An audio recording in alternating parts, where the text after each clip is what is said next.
How do you feel as though that a tool like this can help with future research projects that may look into certain things like that, or just other types of parts of epilepsy that needs better treatment management? I think one thing that this tool does is, because it's validated, because it's simple, because it has its, we have used the quality metrics for epilepsy, the AAN quality metrics, to design some of the questions. Mm-hmm. That was a big driving force behind some of these.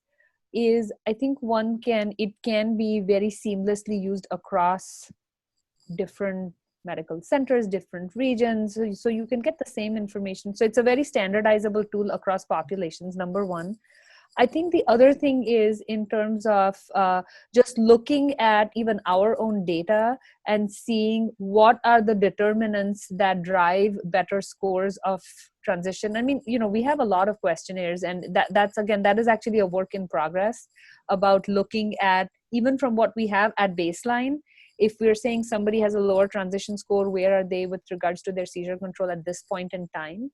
So I think it's just sort of one of the markers that you can use to look at outcomes for epilepsy. And if you're starting this, as you said, if this is your baseline at time 0, it's something that one can use as the same thing to track over time in a longitudinal fashion, based on what you do with regards to better management of epilepsy, whether it's education, whether it's social, whether it is providing resources for driving, for reproductive health, for jobs, for employment, for higher education, working with social work and all those kinds of community places. So I think it's a nice tool to use. We certainly found it a very simple tool to deploy. The other thing is we are hoping that it will be something that can be integrated into electronic medical records, and therefore will be a tool that clinicians can use longitudinally to track performance and their own management of epilepsy over time. But where do you guys feel as though the next step with EpiTRAQ could be? Do you feel as though that there are certain things that you would like to include, certain things that you didn't feel were effective, or certain questions that you realize afterwards, hey, we should probably be asking that, or things that kind of just may have flown by the wayside because there's a lot to cover when handling the transition? Obviously, no work is ever fully complete forever. Mm-hmm. There are things that we want to do with EpiTRAQ in terms of making it not a paper tool, but making it an electronic tool so that it can be used better for tracking. I would not be surprised. In fact, I would expect that as we use this more and more, we might want to have a version 2 at some point to say that there's going to be more questions in here. What we have been very thoughtful and mindful of in this first version is to not make it like 100 questions long, because it can be. Of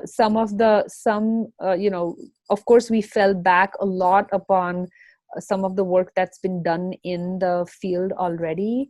And I think we really tried hard to balance a questionnaire that was very manageable for somebody. I mean, there is such a thing as survey fatigue when somebody comes into a clinic and has to fill out a questionnaire on transition, a questionnaire on mental health screening, a questionnaire on anxiety, a question on quality of life, a review of systems. I mean, it's a lot for somebody to do every single time. So that was part of why we were being very, very thoughtful of what is the essence we want to capture here. Might there be something more that we keep? Might there be something we say, you know what, this is really not giving us a whole lot of extra information? Absolutely. We think that this is going to be something that we're not going to say one and done and thank you and goodbye, but that we will continue to work on it to either enhance it or make it, it is in some ways going to be a living document in our model of care. To add on that, I guess I would say, less so with the format of the actual questionnaire tool itself, but more of just the practical aspects, like, what's the optimal frequency to actually deliver it? Should it be every so many months or every year or whatever? And then also, what do you do with the information exactly, right? Like that, this tool doesn't necessarily answer that question either. It just sort of provides a framework for understanding, maybe where someone is at in terms of transition readiness, but what's actually the right intervention to make? Is it, a brief conversation in the clinic in that setting to talk about, just one topic? do you create a set of educational modules to sort of address each section at some point? Do you, in what way do you address deficiencies? And this is something that, again, I think we'll probably learn over time. Hopefully, many other people will learn over time as they use it. That's, I think, the hope.